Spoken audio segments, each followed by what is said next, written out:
hunting, fishing, cooking, camping, conservation, travel, gardening, photography, family. family. Family. This is the Outdoor Ruhls Podcast.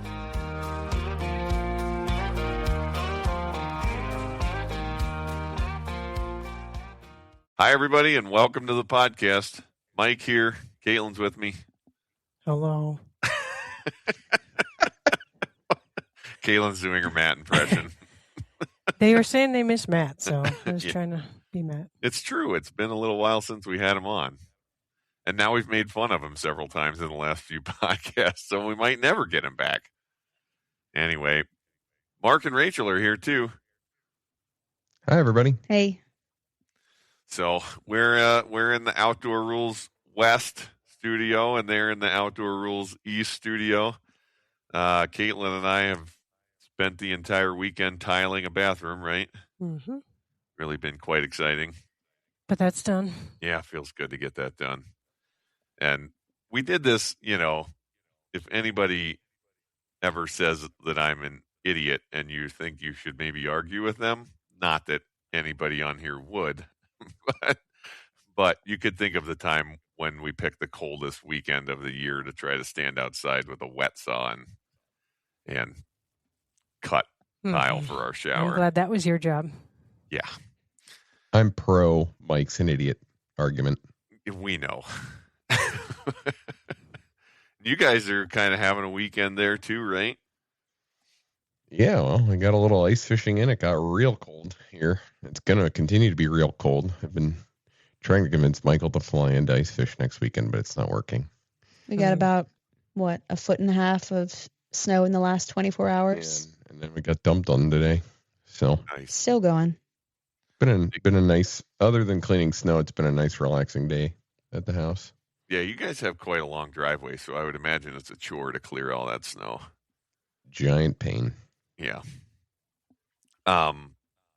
We are excited because rumor is they're going to open the lake that we like to fish here for next weekend, so we're looking forward to a weekend of ice fishing too. For sure. Yeah. Now, when they open that up for ice fishing, can you use your four-wheeler on that then right away, or is that another decision that has to be made? Are you just trying to get me angry, Mark, or I was legitimately asking, but no? I'm assuming it's another. That was clear. Yes. Yes. It's an entirely separate decision. I don't think the lake has been open to four-wheelers for at least 3 years Since the now. year we bought the four-wheeler. Yeah, we bought the four-wheeler, got to use it twice for ice fishing, and then they've never since had the lake open for four-wheeler use. So Probably 2021 or 2. yeah, literally the only reason that I own a four-wheeler. That kind of happened with our ice shelter. Rachel and we got a year where we really got to ice fish a whole lot. And then I think I convinced her that we were finally going to get a shelter. And that very weekend it rained and ended the ice season. And then I think we went 2 or 3 years before we were able to use it. And then what did we do? We jumped in and bought an ice shelter twice as big as that ice shelter. Because why not? Now we have 2. Rachel, we call that the Ruhl way. Yes. I'm learning this. Did we use it yesterday? Yes, we did. We did indeed. Have you ever used both at the same time? Give it time. Yeah. I thought Mark was going to say if we would ever come into ice fish with that's them, what I was kind of leaving that. To be fair, I wanted to sell the smaller of the shelters, and you told me, what's the point? We already own it. I don't remember this conversation. You did.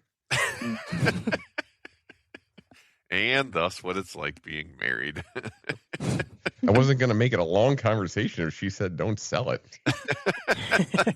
That's a good point. That's the quit while you're ahead thing. Darn right. Yeah.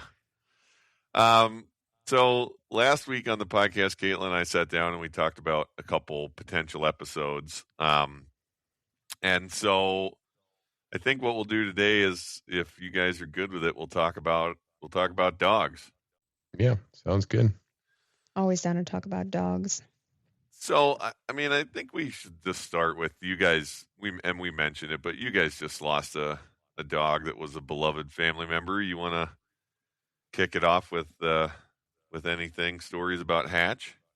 So yeah, I guess to kick it off, I'd say Hatch was a Chesapeake Bay Retriever, which is a not a very common breed, but it's much more popular on the East Coast than anywhere else. They were a duck dog that was bred for the cold waters of the Chesapeake Bay. And when I was probably, I don't know, 8 or 9, Jeff, Dad's cousin, bought a Chessie, and Dad and I ran down to New Jersey where he picked this dog up from. And from that point on, I was in love with the breed.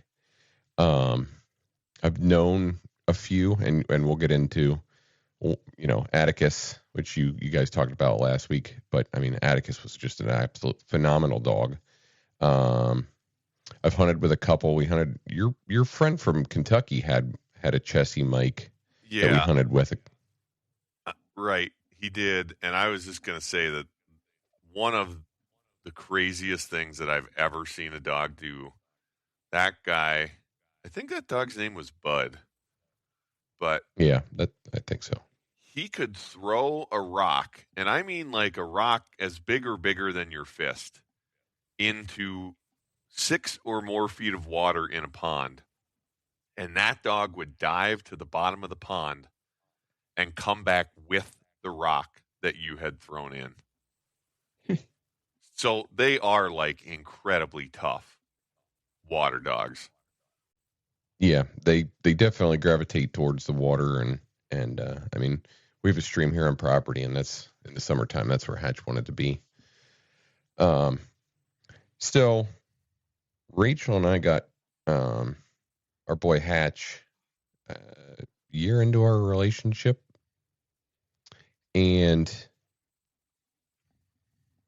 we did a bunch of different training with him. He was a good hunting dog. He was really becoming a promising hunting dog, and then I kind of messed him up, which I was doing everything myself, and I think anybody who's trained dogs knows it's a lot easier to mess them up than it is to make a good one. It really is. I'm 1 for 3 so far. Yeah. Kind of just one of those things, I shot a pigeon. It was around a little bit of a bend behind a silo, and I didn't realize there was a fence there. And the pigeon, did I say pigeon or pheasant? Pigeon. I think you said pigeon.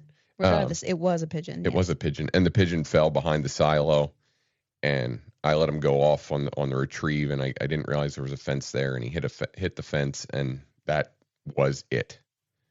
The minute you got a shotgun out after that, No, that's not true. well, yeah. Well, as far as one other time, as far as retrieving, yeah, I did get him to a point where we could small game hunt with him, and Matt shot a squirrel. Yeah, he loved running in between. Yeah, he always stuck with us. So Matt shot a squirrel, and then the squirrel bit him, and that was Oh no! right in the face. It experiences. just latched onto his face. yeah. Poor Ugh. guy. Oh man. So his I've said this many times, but Hatch was not a great dog, but he was an absolute phenomenal pet. And people who have Chessies, I think, all know that he and most of the Chessies I've known have all been kind of attuned to your emotions in a way.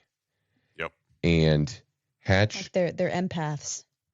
yeah, Right. Hatch knew when you were sad and knew what to do when you were sad.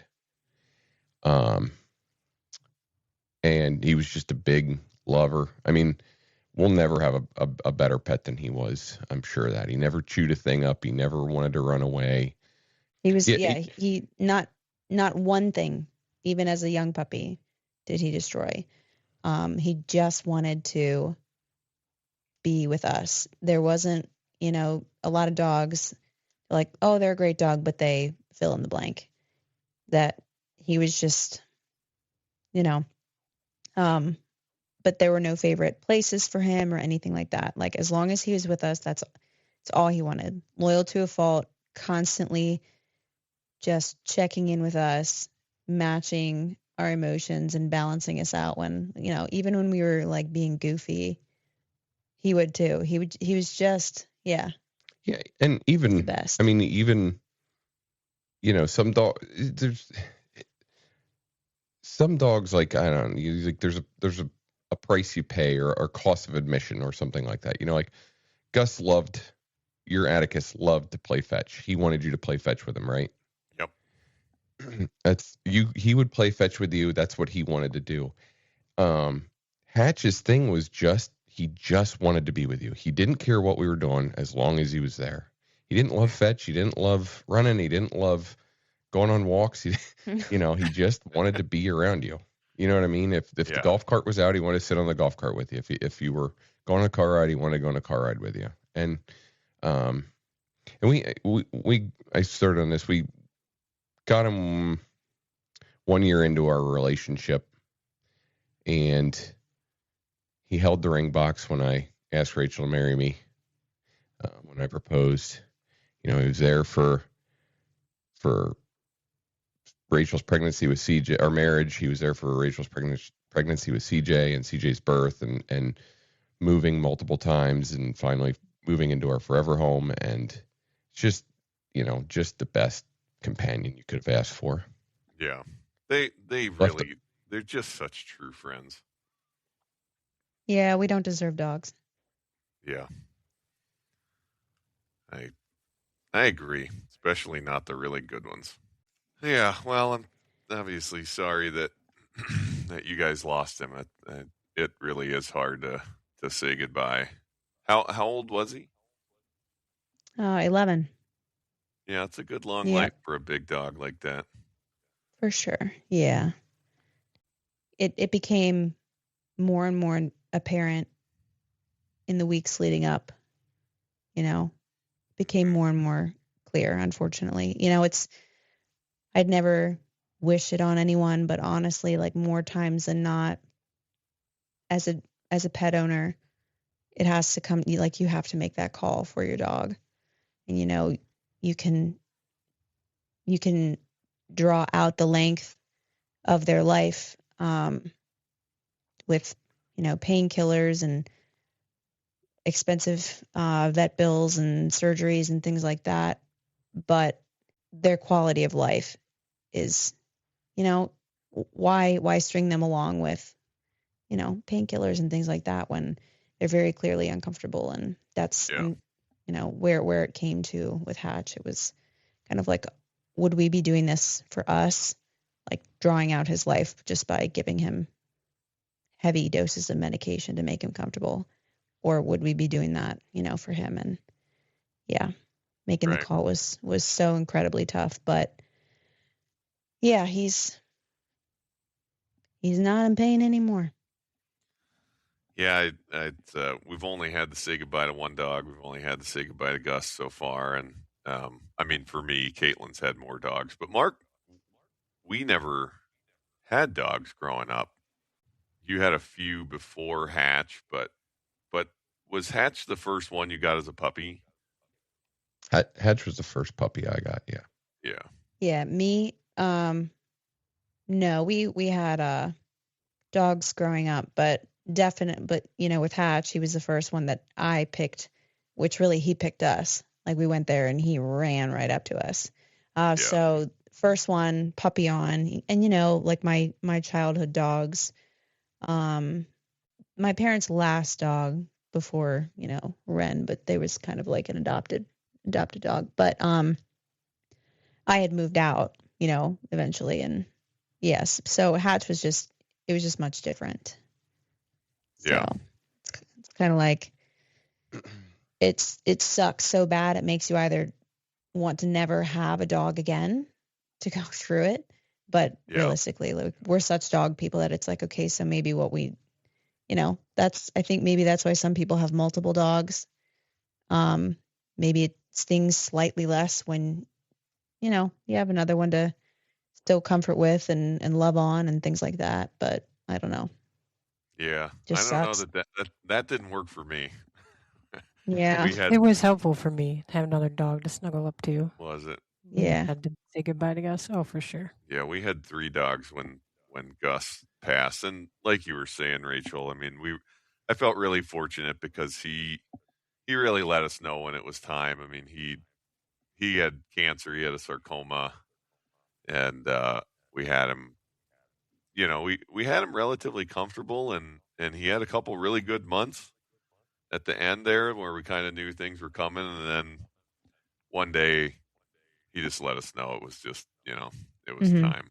But Yeah. Well, and they're so tough too that by the time they're Yes. in that much pain, as bad as you feel about it, you just know that if you're even thinking about it, the answer's got to be yes. yeah, Right. Right. Yeah, to Rachel's point, you're saying I don't want to give him up, but it was clear that Hatch was ready. I mean, he just wasn't himself for a spell, and yeah, it just became time. There was a story I wanted to tell about Gus that I got so many Gus stories that we won't get to anywhere near all of these, but Gus was a total gentleman. He was really a well-behaved dog, and he basically never ate anything that he wasn't supposed to have. And like you could leave Gus in the cab of your truck with a bag of McDonald's food on the seat, and he would not touch it. What a good boy. Or set your plate on the floor. Yeah, set your plate on the floor and walk away from it, and he wouldn't eat it. But one day after ice fishing in Montana, I ice fished with a couple of old guys, and we'd been, it was probably halfway through the winter, late winter, and we'd been fishing a bunch, and Larry and Gary Jones, these guys, just absolute treasures of human beings, but they had smoked some trout for me, and so we ice fished all day, went to their house, and then when they gave me some trout that they had smoked for me wrapped in aluminum foil, and I went and put one of those big trout on the seat of the truck, and Gus was in there, and then I went back in the house to do something, probably clean the fish that we had caught that day. And when I came back, it was like the most perfectly cleaned set of trout bones you have ever seen. He peeled the foil back like it was in exactly the same spot I left it on the seat. He very carefully peeled the foil open and then somehow licked every inch of meat off of that fish and just left the perfect skeleton laying there on that aluminum foil. That was the only thing I can think of that Gus ever got into and ate that he wasn't supposed to have. Worth it. Yep. And then on the day when we had to say goodbye to him, I had a smoked trout because it was in the spring, and that was what I gave him for his last meal. I love that. He wasn't eating his food anymore, but that smoked trout. Yeah. Heck never could lay off of it. Just picture the cartoon fish skeleton. That's exactly what it looked like. I mean, it was intact. You know what I mean? Yeah. But he ate both sides of it somehow. I don't know how he did it. It was really an impressive thing that he did. And then he felt terrible.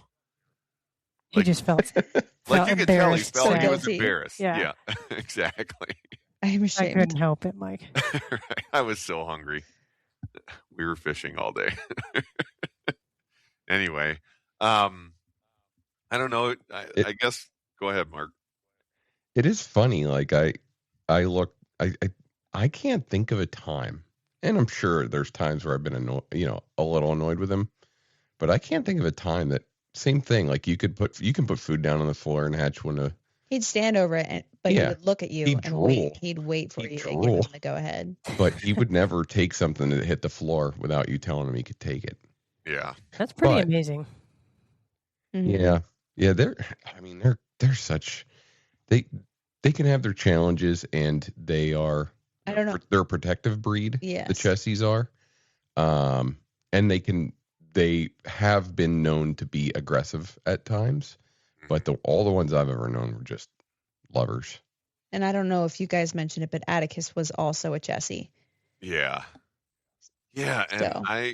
I got like Atticus came to me in such a perfect way. I feel like I got so lucky with him. It was in the late fall, I think, and a coworker who had decided that I needed a dog and was constantly looking for dogs for me. And I probably had told her, like, I want a Chesapeake Bay Retriever, thinking, like, you're never going to find a Chesapeake Bay Retriever, right? And she came to me some afternoon at work, and she's like, there are 5 Chesapeake Bay Retriever puppies at the shelter in Billings, Montana right now. And wow. I was like, I don't want a dog. And she's like, come on, we should just go look at them. Now it's like an hour and a half or 2-hour drive to get there, which by Montana standards isn't a long drive, but after work felt like quite a pain. And I'm not at all prepared to get a puppy. But I learned a very valuable lesson that day. You don't go and look at puppies. Like, once you get to the point where you're like, I'm going to look at a puppy, you should be prepared to own a puppy because you cannot go look at them. It's physically impossible. Yeah. And I mean, some bias here. Look it up. They are the cutest freaking puppy. They look like a little bear cub. Yes. Yep. They are fur and these tiny little triangle toes and these smushed little noses. Oh, man. So anyway, I go to Billings and there's one puppy left. It's the runt. They were all males, but he's the only one left. His name was Nixon when I got him. And man, it was just such a fortunate thing for me because it turned into I was living by myself, and then I just had all this time to spend with the dog. And so for, the first 6 months to a year of his life, we spent like 45 minutes or an hour all through that winter and into the next spring, just training together. And he ended up he never grew up into a very big dog at all, being the runt. I don't know. He was like 68 pounds on the dot every time you took him to the vet. Right. And he was short. He was a short little dog, but he was almost like as wide across the front of his chest as he was tall. Like he was just this like super stocky little dog. Yeah. Mm-hmm. Hatch was also an anomaly, but the opposite. Yeah, right. Hatch was super tall, right? Hatch looked like a 35-gallon drum on like stilts. Yeah. He was about 110 pounds, I think. Holy smokes. Man, that's such a big dog. He was so tall.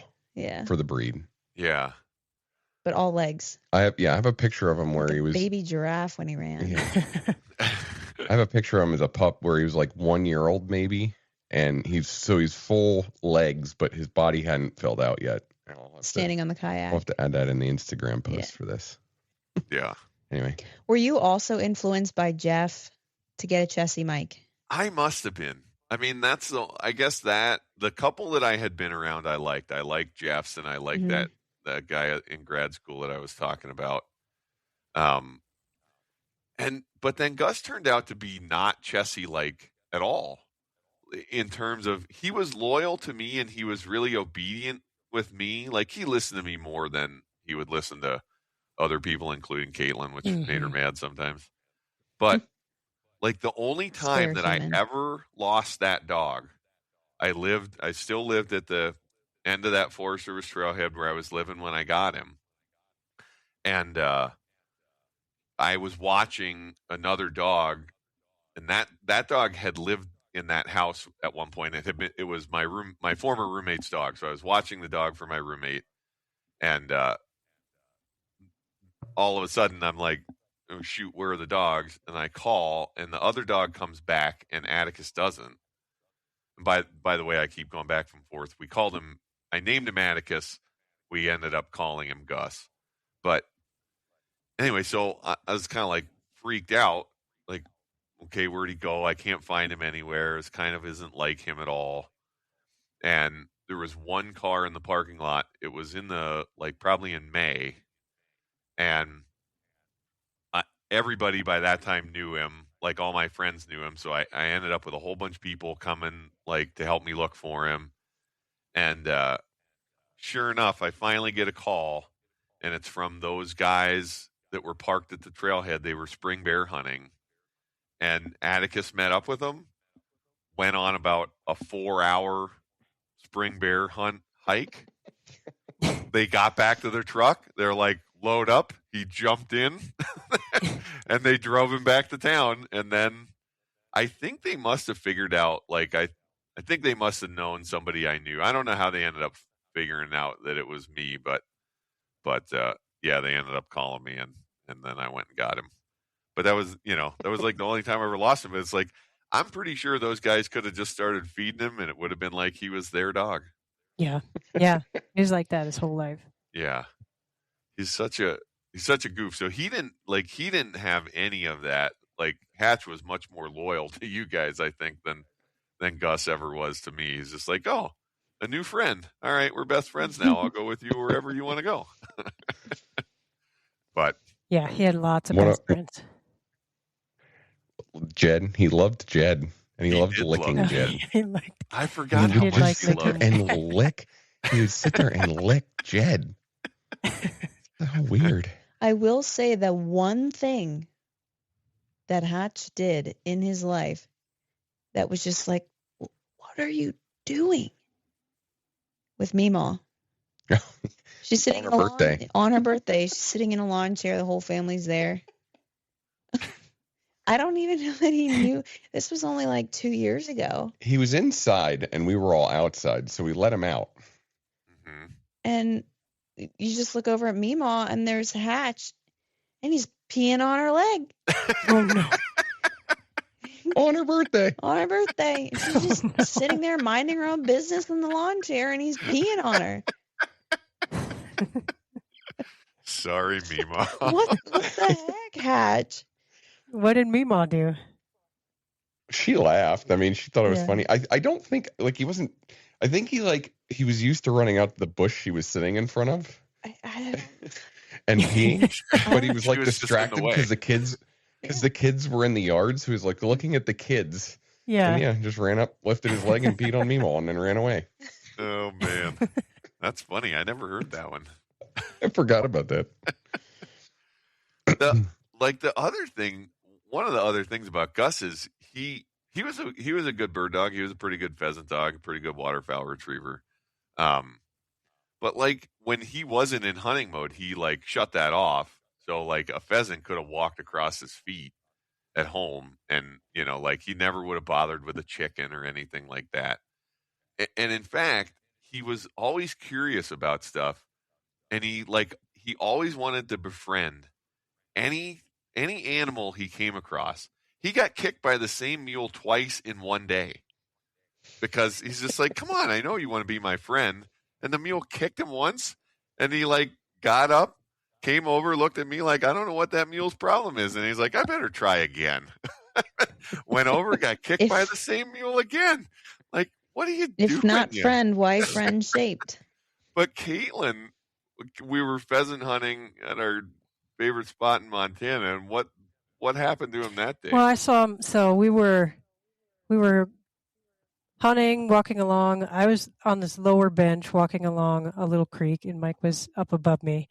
And I was kind of crossing through this narrow section, maybe 2 feet wide, above the creek. So I get through there, and I'm getting right to the end of it where things start to open up, and I see Gus with a cat. I'm like, that's random that there's a cat out here, black cat. Nose to nose. Yeah, they were nose to nose. I guess he's trying to be buddies with them. So I take a couple more steps. So it was Gus and this cat, and then Scout, and then me, and then because he had stopped, they were smelling each other's faces. Mm-hmm. And then I realized it's not a cat, Mm-hmm. and it's a skunk. Uh-huh. That's where I thought this was going.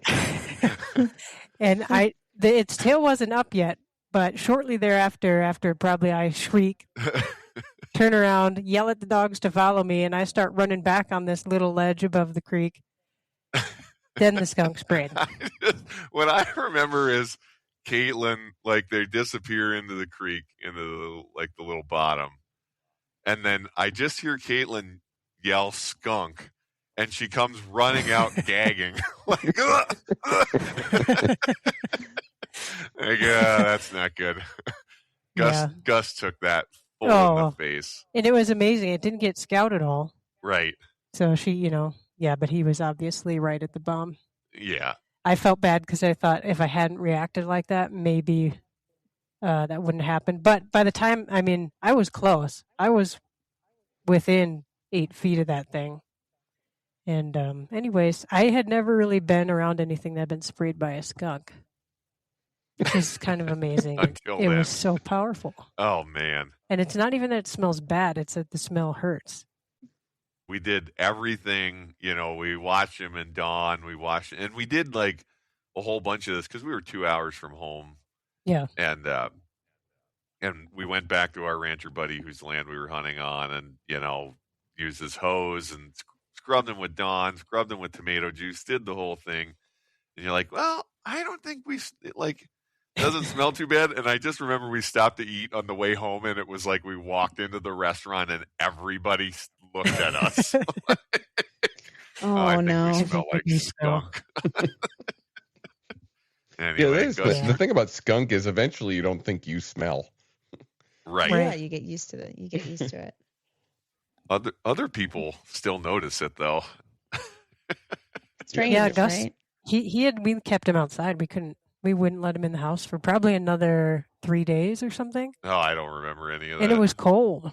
Yeah. But he still smelled so bad, so bad we couldn't have him in the house.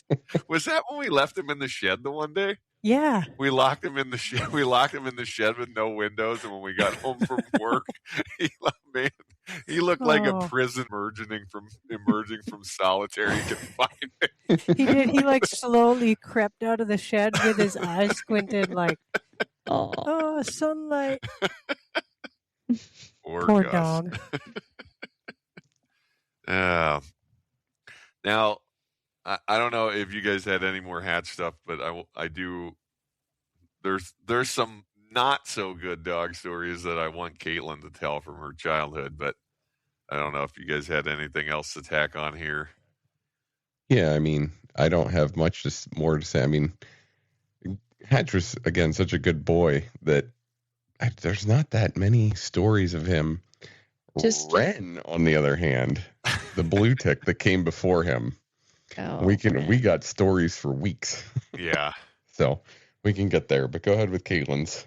So Caitlin, you had one dog in particular growing up, right? Yeah, I had a black Cocker Spaniel, Murphy. Yeah. And tell how did you guys come by that dog? My recollection is that it was 4th of July, and we had all kinds of stuff we had to do that day. My parents leave for a little bit in the morning and come back, and I guess I would have been 7. Yeah, it was the summer after 1st grade. And they show up with this dog that I guess turned out we were never really sure, 2 or 3 years old at the time. And, the family said he was a fine dog, but I don't know. They just didn't want a dog anymore. So we got him on 4th of July and played with him for 10 minutes and then left. We just left this poor dog who didn't know where he was in our backyard all day. We were gone. We did the parade. We did the picnic. We did the fireworks. And we come home at however late, 11 o'clock at night or something, 10 or 11. And the poor dog is hiding in the bushes because there's fireworks going off everywhere. And he was not a fan. Right. So, yeah, that was his introduction to our family. Right. I guess. And so Murphy had a thing about food, right? Murphy was obsessed with food. Yeah. Yep. We had a goofy layout in our kitchen, and he basically would jump on a bench, from the bench jump on a table. The table stuck out from a counter, so then he'd get on the counter, and then that counter wrapped around the entire kitchen. So sometimes you'd walk into the kitchen, and Murphy will have jumped on the bench, the table, the counter, walked all the way around and be standing in the sink drinking milk out of cereal bowls. Tell the Thanksgiving story. Yeah, so he eats everything. He would, and yeah, it was beyond opportunistic. He was a real scavenger. Yeah. So one Thanksgiving, we had a bunch of family up and spend the day cooking, baking. So it was the night before Thanksgiving, and my mom and her sisters went out for a walk, and myself and my two cousins were at the house messing around. And at some point, probably in the midst of my other two cousins fighting, I lay down next to Murphy and start petting him, snuggling him, like, "Oh, Murphy, you smell good. You smell like apples." And then my cousins freeze like mid-argument and look at me. They're like, "Apples?" Yeah, Murphy ate the apple pie off the counter. An entire apple pie. Oh, yeah. Yeah. But my absolute favorite story about Murphy combines the other thing about him, because he was kind of an escape artist, right? No, I'm not an escape artist. We just would forget to close the gate. No, you're just kids. Right. Kids that wouldn't close the gate, wouldn't latch it. You might run out the gate, shut it, and it wouldn't latch, and then it'd be popped open. Right. And he never ran away. He just walked away very slowly because he was pretty tubby. From the apple pies. Why, yeah. He also almost died one time from eating 2 pounds of M&Ms, right? Yeah, he was very sick. But anyways, I think the story you want me to tell is that he did this one day. We didn't know where he was. And then we get somebody's ringing our doorbell, and I answer the door, and it's this lady, and she's got Murphy. And I said, "Oh, thank you. I didn't know he got out." And she's like, "Yep.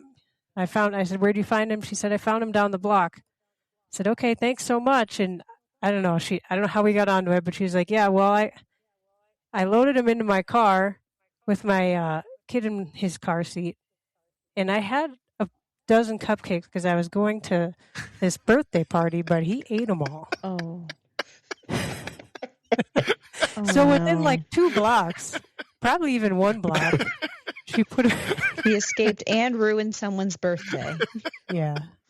No good deed goes unpunished. And I probably have relatives that would say he was just an awful dog because he would get into so much trouble around food. But you know what? You could do anything to him as a kid. Yeah. Like I would push him down the slide and do all kinds of stuff to him, and he was great for me. Well, I mean, I think that's part of the thing about dogs is when you have a dog, even if they're imperfect, they're great friends. I mean, there's really good things about pretty much all of them. Like you guys were saying about Hatch, Murphy always knew if I was sad, so yeah. Mm-hmm. he was a good companion.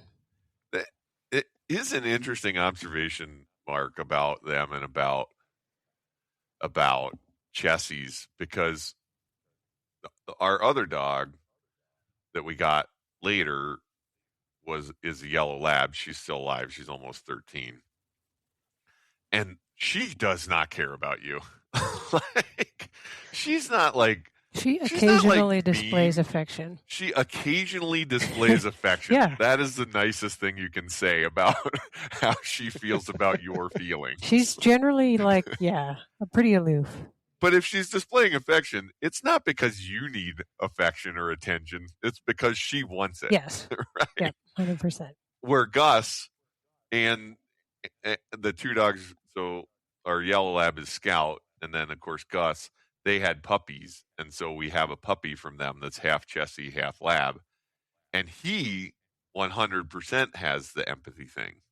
Yeah. He totally matches your emotions. Yep.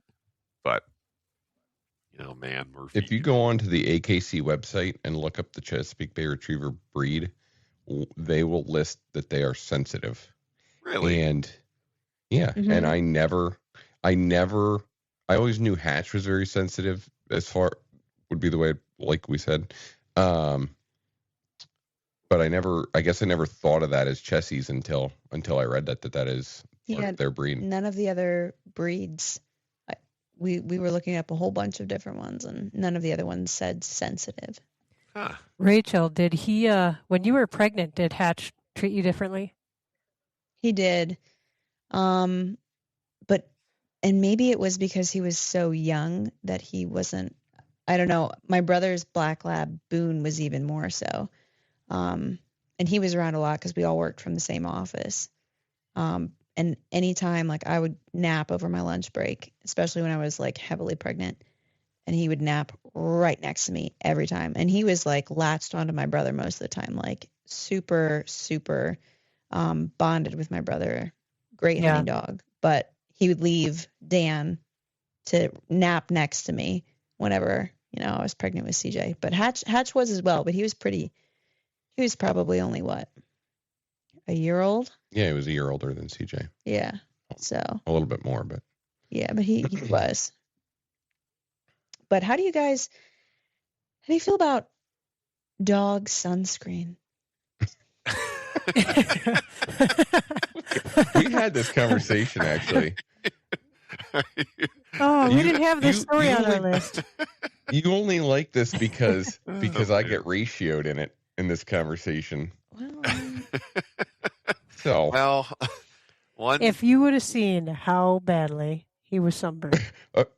So to start, Rachel got dog sunscreen for Hatch when he was a puppy, and it was like this tiny little chapstick, like a micro chapstick tube, and it was like $25. Oh my god! And I'm like, this is dogs don't need sunscreen. You're ridiculous. For years, I'd give her a hard time about this. And so I never used it, but because I was embarrassed, and he would tell everyone Rachel bought the dog sunscreen for his nose and his balls, and then he was white like they were pink. Oh man! Just trying to help. And then I told Mike and Caitlin this, and what did they say? Go ahead, guys. We took Gus walleye fishing for a long weekend, Memorial Day weekend at Fort Peck, and we were just outside the whole time, and by the end of it, his nuts looked like cherry tomatoes. So red. Like, they were so sunburned, and I felt so bad about it. That was after day one. Oh, really? So you put sunscreen on him day 2. Did I? Yeah. I was hoping not to admit that I had rubbed sunscreen on his nuts. Well, somebody did. But here we are. The bag. Oh, yeah. Turns out, I guess you should have sunscreen if it you was have bad. an intact male dog. I don't know about his nose. I never noticed his nose sunburned, but... Yeah. I can't tell you how justified I felt when you first told us that story. I looked right at Mark, just deadpan, like, see? Sunscreen. I'm not crazy. I don't remember, did Gus smile or Ruhl? Oh, yeah. Yeah, he talked to you first thing in the morning. Yeah. Pretty much every day. Talk to you. Yeah. You mean like you go... Anytime anybody walked in the door, Hatch was grabbing a toy and then ruing across the house with his toy to present it to whoever came in. Yeah. And it's funny. Oh, sorry, go ahead.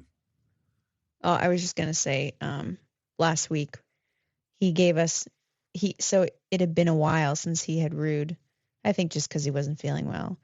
And the day the vet came to our house, we all took a walk with him, and he gave the first rue in a hot minute when we came outside. Like, he was happy to go for the walk, and then Mark had missed it because he was inside, and it was pretty sad because I figured it was his last one. And Mark walked out to join us, and he gave him a really good one. So nice.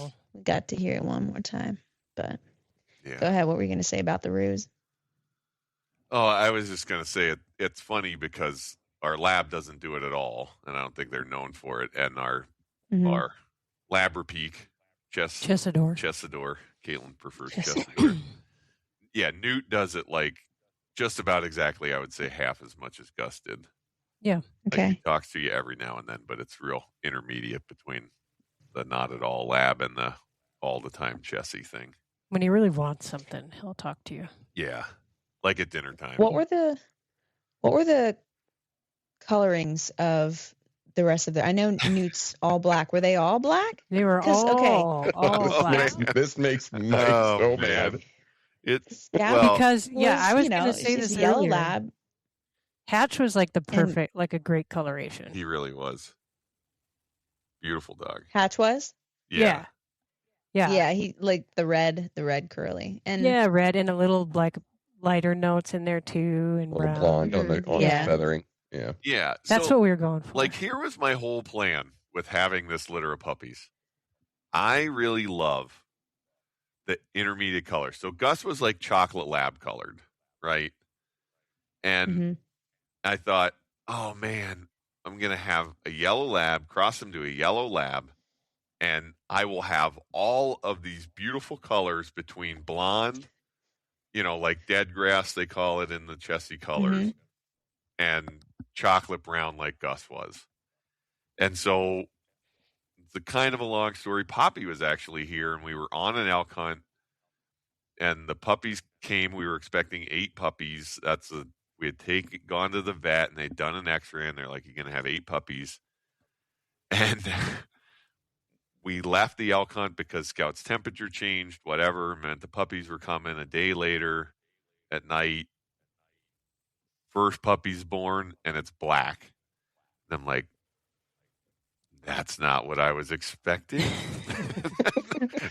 And it's like it's wet. Maybe it's just really dark brown. It's kind of dark in here. We got the lights down, like it looks pretty. The second puppy comes out, it's black. Third puppy, also black. You see where this is going. Every one Scout of the has dogs some explaining to do. Every one of the dogs is jet black. I'm like, these are not Gus's puppies. And Kaylin's like, Mike, they're Gus's puppies. Like, we observed the thing happen. Like, they're Gus's puppies. I'm like, some other dog. Anyway, turns out here's a lesson in how lab color genetics work. There are 2 genes at play. There is a gene for the expression of color and a gene for non-expression of color. And expression is the dominant gene.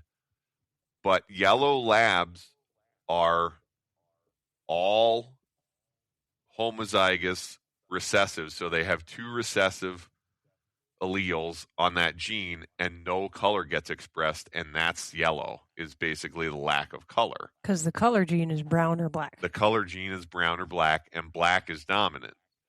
So it turns out that all Chesapeakes at that color expression gene are homozygous dominant, which means they always express color. So if you breed a Chessie to a lab, it would have to be a lab whose underlying color is brown. So it would have to be a lab who's homozygous recessive, right, for expression, and then the underlying color is brown, and then you could get brown dogs. And apparently you can tell when they're puppies by their nose color. So like Scout did have a black nose as a puppy. And over time it faded. But that's how you can tell, but only, I don't know for how long. But well, I should have researched that before I picked her. But you know what? Then we may not have done it, and then we wouldn't have Newt. That's true. Newt. I will admit that I did a genetic test. I know he said it like well we're selling, we're giving a lot of these puppies away, so we want to make sure that they know what they're getting. Like, no, you want to make sure. No, you want to know, Mike. Yeah. Would you, Newt? Like, I don't, and I've only been around Newt a couple times, but I don't see much Chessie in him. And now the last time I was around Newt, he was pretty young yet. So, do you see a lot of Chessie in him? I see Gus in him, because the other thing about Gus is he wasn't curly. Gus was long-haired, wavy on the back, but not curly. Newt has the blocky head, right? Yes, exactly. Yeah, Newt's got that big noggin, and he's a little wave. He's kind of front heavy, kind of like a little bit chesty, and barrel chested, and he's got that wavy hair on his back. But he's sweet. He is sweet. He is such a sweetheart of a dog. Very sensitive too. Yeah. Almost entirely worthless as a hunting dog. Not gun shy or anything. Likes doing it. Just never built up the confidence in himself to really be a good hunting dog. And he's almost 10 now, so But he's been one of those he's a really nice pet. He's a really nice family dog. Although he did Semi-feral. Yeah, he's family dog. Semi-feral. He did get nabbed by the fuzz. We're trying something new with that. Oh, go ahead, Mark. You were the only one who voted that he deserved it in that poll on Instagram, Mike. So yeah, probably me that deserves it. No, I mean, in that, you do talk about the whole, kind of loyalty thing with them. I mean, Newt is also very friendly to everybody, but we have for years, for his whole life, and he's almost 10, we have left him loose on the ranch. When we go to work, he's just outside all day unrestrained. And until recently, he's basically never left. Yep. But the suburbs are moving in. Yeah, he visits the neighbors, whatever. Every now and then, maybe he ventures towards the RV park. But now they've built a brand new neighborhood kind of at the bottom of our arroyo. And we're pretty sure he probably saw somebody walking, followed them back in there, and then met some guys working on houses. And he likes people. So he started hanging out down there and got himself busted. Yep. Dang dog. But the one of the other Gus stories that I kind of wanted to tell was, it kind of intersects a couple dogs. When Caitlin and I met, you and your parents had a dog that was also kind of your dog, right? Yeah. He was summer of 2006, I guess they got him. He was born 2006. I think Gus was born that year too. Yeah. Anyways, it was the summer after my freshman year of college, so I spent all summer working with him. Right, and his name was Barkley. Yep. And just by sort of way of how obedient of a dog Gus was, the first time that Gus ever met Caitlin's family, so we told in the podcast episode last week, we told that story about how Gus and Caitlin met. But I was traveling back to Pennsylvania around Christmas time, and I stopped in Wisconsin to hang out with Caitlin and her family. And so they maybe hadn't met me before. No. This was the first time I was meeting them. Yep. And so Barkley lives in the house. Obviously, he's with your parents. You're there already for Christmas. And your dad's expecting me to, he knows I'm bringing the dog. And I think you came out to the car to meet me, whatever, show me in. And I brought Gus with me, and I put him on stay inside the front door, on the doormat inside the front door. Mm-hmm. And then we go into the kitchen or dining area, wherever your parents were, and talk for a couple minutes. And then your dad was like, I thought your dog was coming with you. And I'm like, yeah, he's here. And he's like, well, you can get him in from the car. And I'm like, he's not in the car. Where is he? I'm like, he's by the front door. He's like, well, get him inside. It's cold. He shouldn't be outside. I'm like, no, he's in the house. What do you mean? I'm like, he's sitting by the front door. And even with Barkley running around in the house doing whatever, Gus was sitting there by the door until I told him it was okay to come the rest of the way in. Yeah. I used to go get the mail at the post office, walk to the post office, and I just leave him outside the post office and tell him to stay. Yeah. I've never known a dog that stayed as good as he did. And people would be petting him, doing whatever, talking to him, but he would just stay. But anyway, then he was super obedient. He was ridiculously obedient. He and Barkley, Gus and Barkley, ended up getting kind of to be friends. Really funny. Barkley's Cavalier King Charles Spaniel. Did you say that? I did not. Nope, I was about to. So yeah, so good. He's a little 15 pound. 25. Right. So they're kind of like Laurel and Hardy kind of buddies, right? Yep. They were cute together. Yeah, Barkley was a tricolor, so white with black and brown markings. And a couple years later, my parents and brother came out, I think, to visit us in Montana in the summer, and brought Barkley. And Gus basically taught Barkley to swim that trip, Yeah. which was pretty hilarious. Gus loved to swim in the Yellowstone River. My parents didn't even know Barkley had any desire to swim. And then he saw water and saw Gus. It was the stick, I think, was the big thing, because he did like fetch. So he was following Gus into the water, trying to get the stick. Yeah, and our friends, I don't remember how that happened, but our friend Tim and Allison, like, kind of had to rescue him, didn't they? Didn't he, like, jump in and the water was high and he was, like, trying to paddle upstream and he was going downstream? It was that we were standing on the riverbank, but the riverbank was, like, probably 3 to 4 feet down, and then the high water mark was 3 or 4 feet.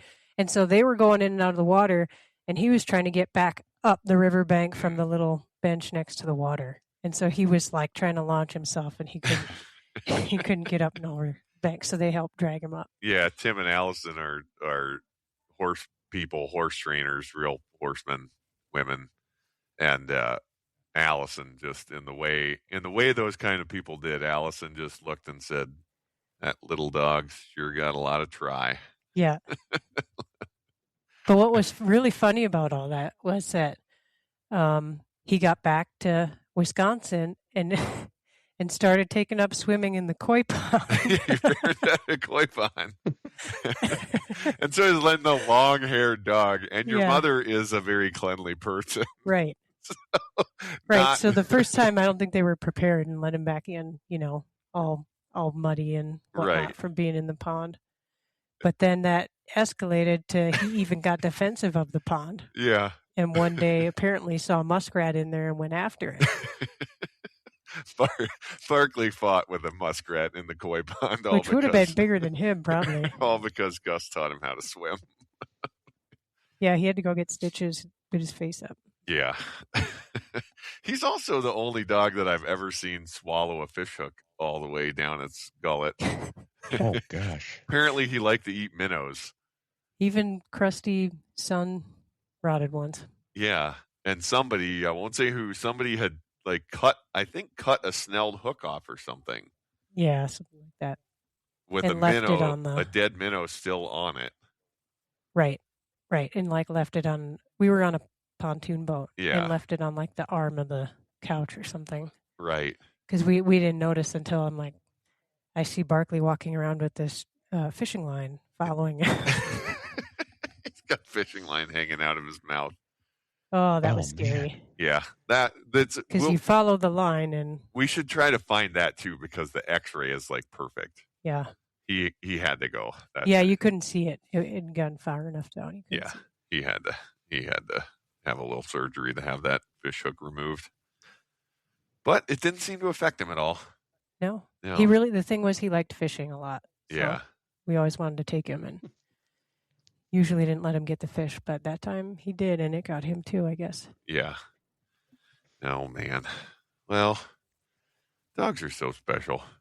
There's like so many. I mean, we've told about a third of the stories that I wrote down here. Mark, did you ever hear the story about Mom's own dog biting her? I remember she had a dog, and I remember it bit her, but I don't remember why or the story behind it. I asked her about this the other day. She had a Cocker Spaniel when she was a kid. I think its name was Corky. Anyway, it got in a fight with a Saint Bernard, and she separated them, and then Corky, her dog, tried to go back after the Saint Bernard, and she stepped in between them, and her own dog bit her on the leg. That's bad luck. Mm-hmm. A couple things we've been talking about, the Saint Bernard and the dog paternity test, and dogs fighting animals have made me think about my childhood dog growing up.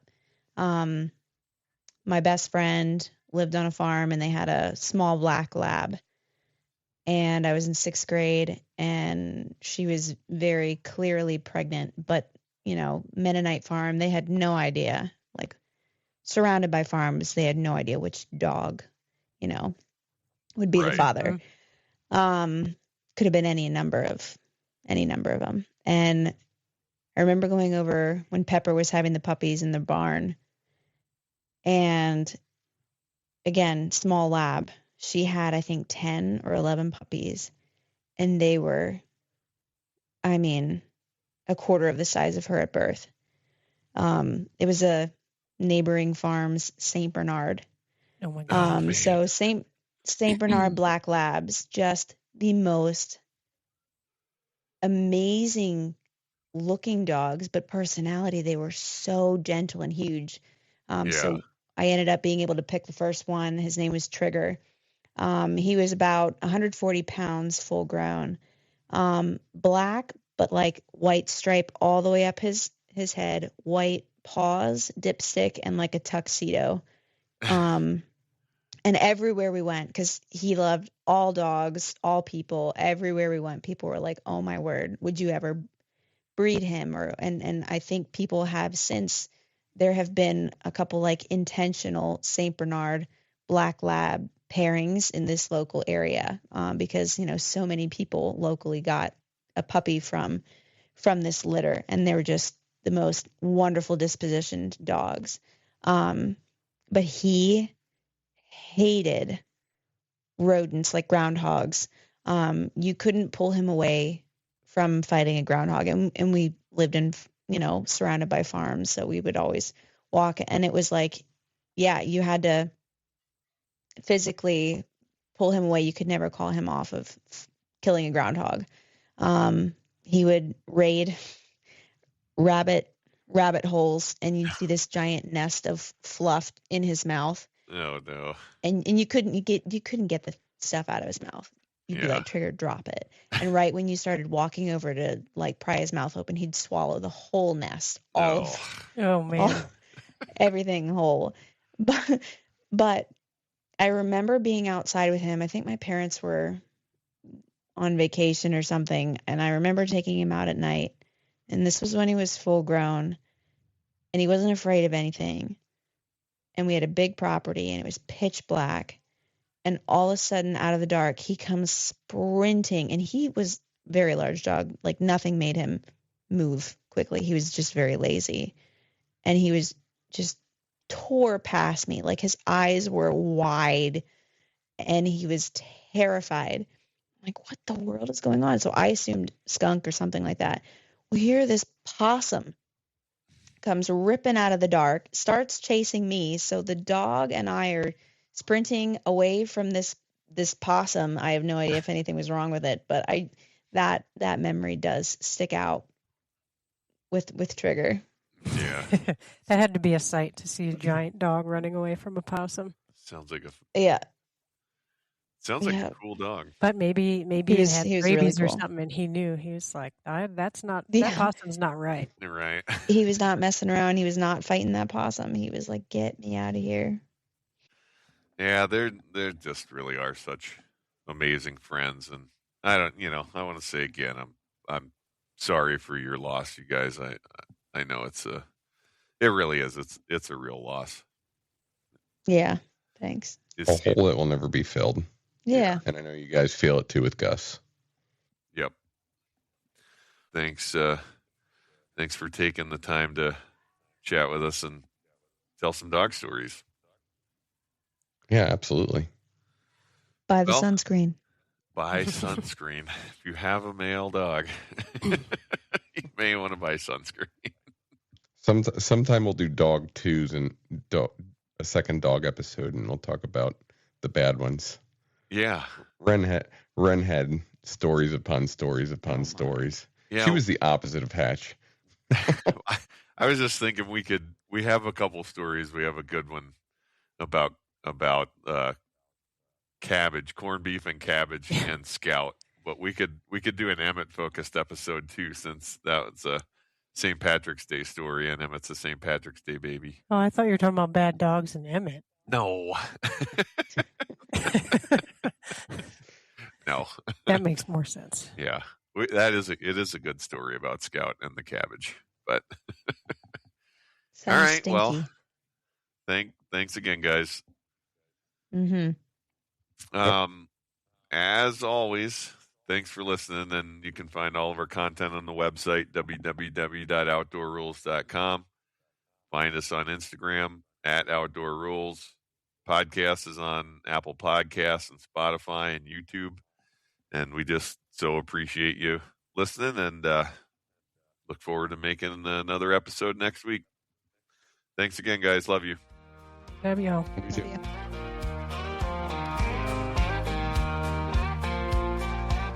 Hunting and fishing, the great outdoors, mixing history, laughter, love, and folklore, creating memories with family and friends. These are the trophies that matter in the end. Outdoor Ruhls.